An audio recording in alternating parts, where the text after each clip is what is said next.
Operation Epic Fury.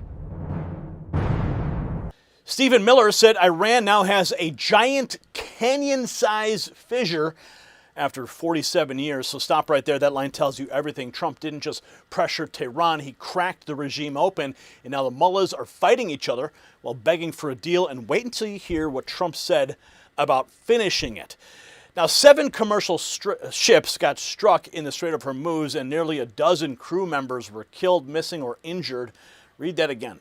Iran's terror machine attacked global shipping, and Trump answered with crushing force, while the media clowns still babbled about escalation, and then they got hit, threatening a 6 million barrel a day hole in the market. And even with that chaos, Trump said oil can settle back towards $55 a barrel, and that's the part that I want you to catch.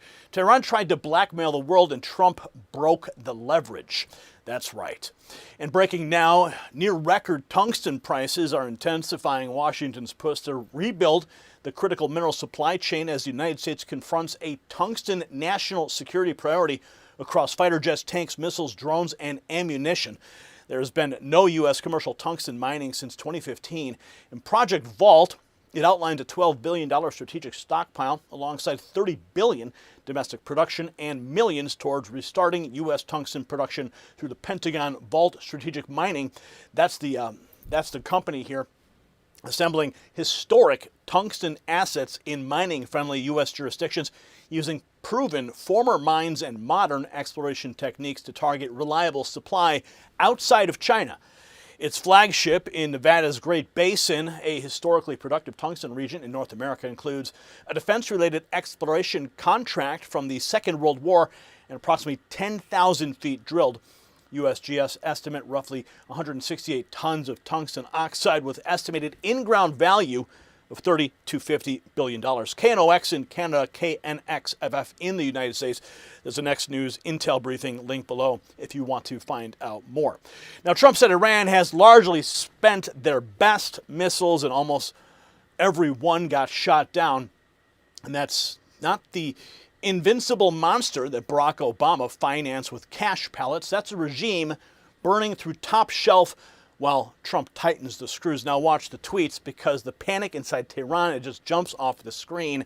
Stephen Miller has said there are fractures among Iranian leadership, a sign of how successful President Trump's policy has been. Let's check in with Stephen Miller. As the president has said all along, the people of Iran, the citizens of Iran, have an obligation to chart the future that they feel is best and right for themselves. But again, to the underlying point that we've been discussing, there are individuals with the military and otherwise who obviously want to be opponents and obstacles to peace. But it's actually a sign of how successful President Trump's policy has been that you have these fractures and fissures inside the country. In other words, that's proof the strategy is working. For 47 years, Sean, there wasn't an inch of daylight. There wasn't any crack. Now you have these giant canyon-sized fissures as the country is fighting amongst itself for its future. And the point is that America is saying, get your act together, get behind the peace program, de-nuke, get rid of the nuclear weapons, and you can have any future you want. But we have to bring it back to that fundamental issue, Sean. As President Trump said at the beginning, the number one state sponsor of terror cannot possess the world's deadliest weapons. President Trump is taking action today to present an unimaginable fate tomorrow. And for that, he should be endlessly applauded. So that's Stephen Miller. The canyon-sized cracks inside the regime didn't appear by accident. Next, Trump heads into the Situation Room as the message gets tougher. Iran has to decide because he's done chasing a deal. President Trump went into the Situation Room for a major meeting surrounding Iran as he prepares for power plant and bridge day next week. This is huge. Defense sites. And this follows 7 commercial ships that have been struck crossing the Strait of Hormuz. CENTCOM Commander Admiral Brad Cooper gave a number we hadn't heard yet. Nearly a dozen civilian crew members killed, missing, or injured by the Iranian strikes. And he added, U.S. forces are holding Iran accountable for unwarranted aggression that continues to endanger innocent lives. 137 days into this conflict, the president says Iran has been beaten up badly and leaders can be pressured into making a deal, but the dialogue out of Iran is all defiant. They continue this language, but have they reached their goals on the ground? The people who wanted to run Iran into pieces, what have they reached? We respond in action and protect what we believe in every inch of our soul. The language they are using is worthy of themselves, not us.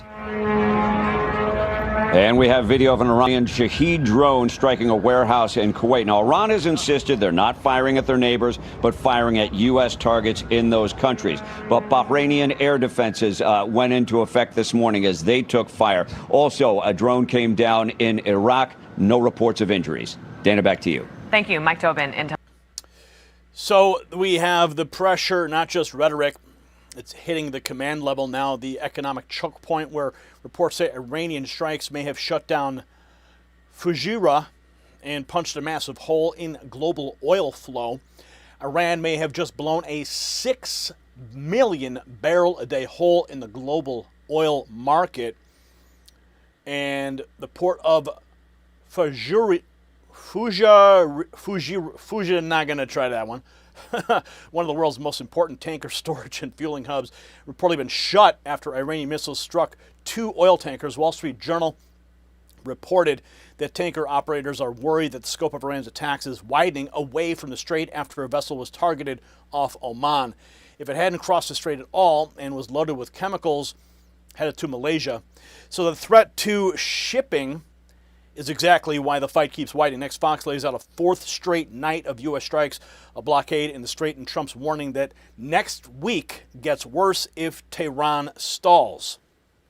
A 4th night of crushing strikes against Iran. And President Trump says next week will be even worse if Tehran doesn't come to the table soon. Mike Tobin joins us live. He's in Tel Aviv, and he's got the latest. Mike? Good morning, Joey. Good morning, gang. The U.S. blockade is now in place. And President Trump says what that means is that the strait is open with the exception of any ship that visits an Iranian port. What we've seen from both Iran and the U.S. now is an increase in strikes. U.S. Central Command says they've wrapped up another round of strikes inside of Iran. The targets have been Iranian missile and drone sites, naval capabilities, and coastal defense sites. And this follows 7 commercial ships that have been struck crossing the Strait of Hormuz. CENTCOM Commander Admiral Brad Cooper gave a number we haven't heard yet. Nearly a dozen civilian crew members killed, missing, or injured by the Iranian strikes. And he added, U.S. forces are holding Iran accountable for unwarranted aggression that continues to endanger innocent lives. So after 4 nights of hammering Iran's defenses, the next question is simple. What does the regime still have left? Trump says their best missiles are largely spent and most of what they fire is getting knocked down.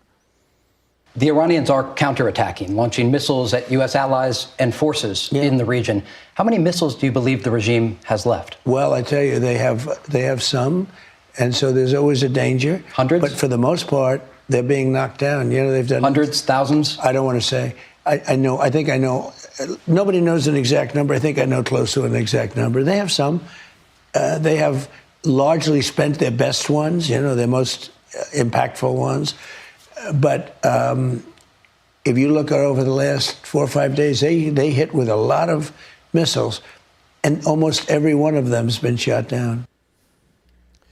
So if Iran's top missiles are running dry, that gives Trump even more room to squeeze. Next, he reveals the kind of surveillance power backing the campaign. Hyper cameras so sharp they can read a badge from space. Within 2 weeks, had we not done the B-2 bombers, had we not bombed their nuclear sites, their 3 nuclear sites, and there's another one we're looking at right now, as you know. Pickaxe Mountain. We're looking at Pickaxe because somebody said there's a little activity. You know, we have cameras, Space Force, we have cameras that they can read the badge, they can read your name, probably Mohammed, they can read your name on a badge from space. And every area of Pickaxe, but the other 3 are covered. But specifically on if they make any move, we immediately go and do whatever we have to do. But they haven't. They were so decimated.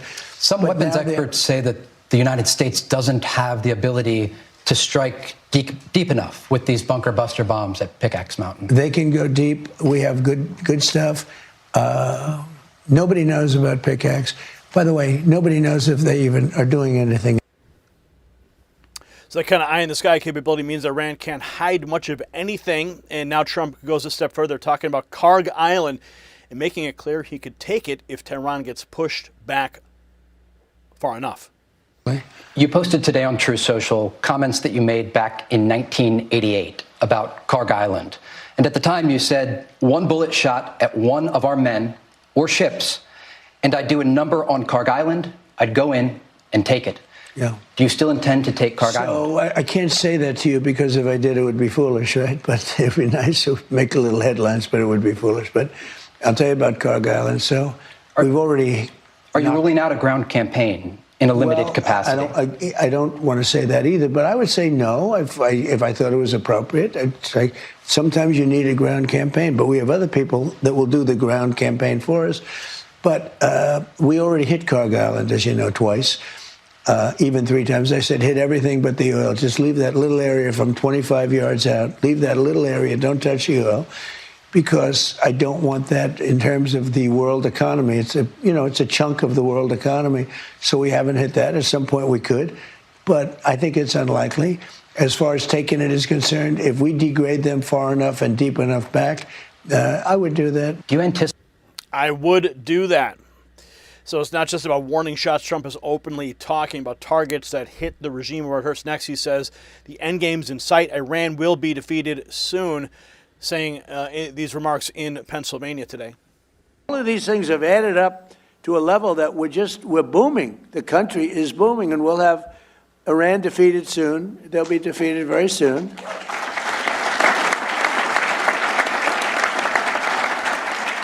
And then I guess it'll be even better. But, even during this, it's been amazing. I mean, to think, so I call it a military operation, but call it whatever you want. It's incredible. It's like it hasn't made a dent. A lot of people thought oil would go up to $350 a barrel, and today it's at $79. A couple of days ago, it was at $68. It went up a little bit because I had to take tough action because they did not obey what they're supposed to obey. I mean, they just didn't do it. So we took a little action, but when that settles down, I think you're going to have $55 oil, which is all great for what you're doing, maybe less than that. But this year alone. So Trump says Iran will be defeated soon. He says the economy can absorb the hit. Next comes the bluntest threat yet. When asked about the IRGC, he says they may get wiped out the way ISIS was. IRGC. Does that mean that you might wipe them out like you did ISIS? Yeah, it does. We will see what's happening. We received a call just as I was coming here. They want to meet. They always want to meet. But, this should have been done by other presidents for many years, for 47 years, but really a lot longer than that, and it wasn't.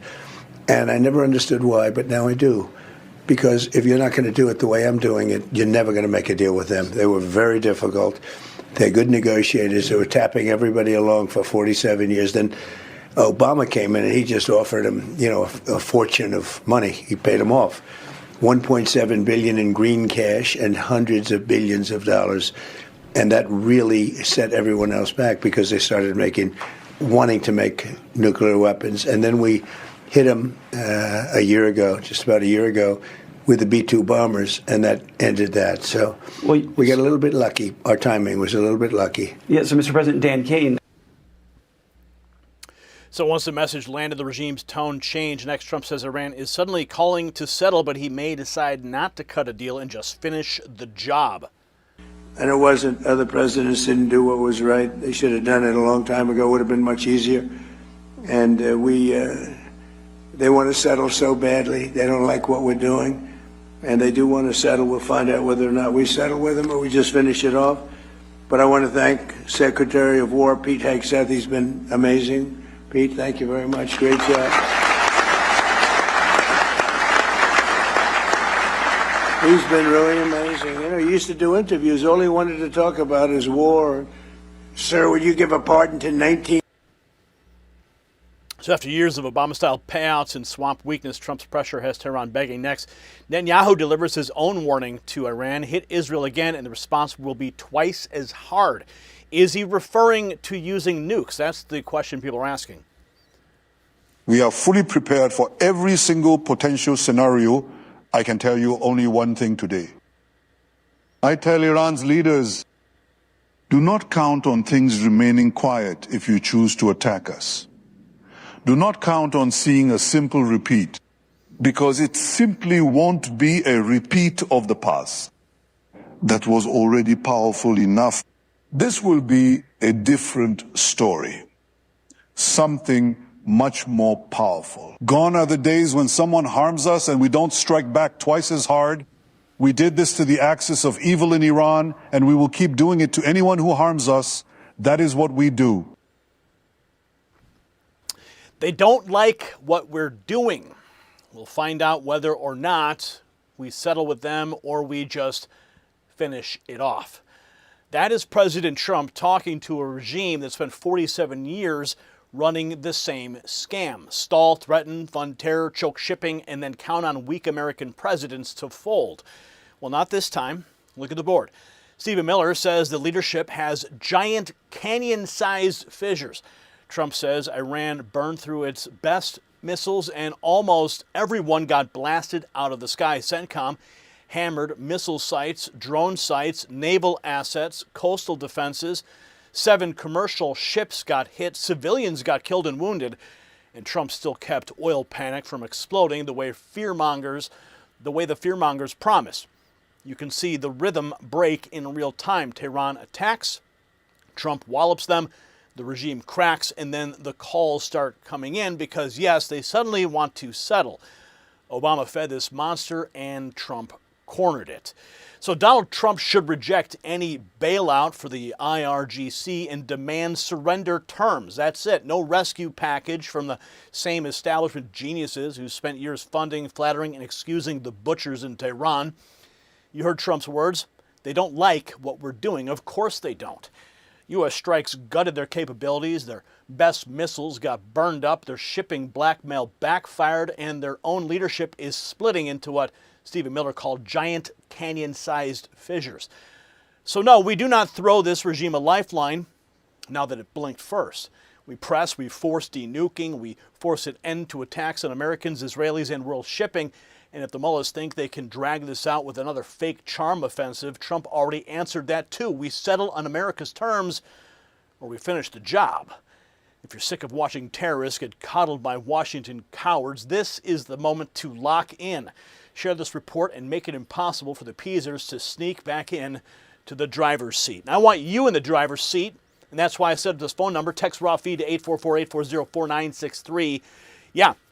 You're not getting notifications from YouTube. You can't find us in the feeds. You're getting buried. We're getting buried under countless videos of garbage from the mainstream press. The only way around that is for me to send a direct message to you. Thousands and thousands of patriots are already taking advantage of it. Now it's your turn to text the words raw feed to 844-840-4963. The system controls information. Information control is power. They don't want you to see this. The truth only survives together. They don't want this shared. Share this now. You know out.